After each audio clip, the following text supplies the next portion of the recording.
అండి చాలామంది వచ్చారు. మన వాళ్ళు కూడా ఉన్నారు. వెనక చూసినట్టయితే ఫ్లాగ్ హోస్టింగ్ చేయడం జరిగింది.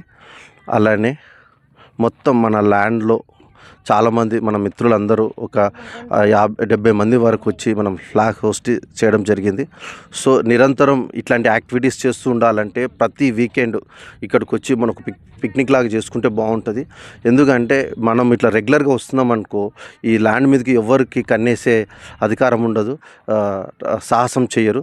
సో ఆలోచించండి, ఇలాంటి ఆపర్చునిటీ మళ్ళీ రాదు. ఎందుకంటే ఇన్ని రోజులు మనము కోర్టు గురించి ఆర్డర్ చూస్తున్నాం, ఎవరో వచ్చి ఏమి డాక్యుమెంట్స్ లేని ఇట్లా కబ్జా చేస్తుంటే మనం ఎందుకు చేయకూడదు? మన ల్యాండ్ మనము ఏమంటారు, ఇప్పటి నుంచి నిరంతరంగా పోరాడదాం, ల్యాండ్ తెచ్చుకోవడానికి ట్రై చేద్దాం. సో రెగ్యులర్ యాక్టివిటీస్ ఇప్పటి నుంచి ఉంటే బాగుంటుంది అనుకుంటున్నాను. నెక్స్ట్ మీరు కూడా సజెస్ట్ చేయండి, ఎవరెవరు ఎట్లా చేస్తే బాగుంటుంది ఏంటి అని అందరం కలిసికట్టుగా చేసుకుంటేనే అవుతుంది. ఓకేనా ఫ్రెండ్స్?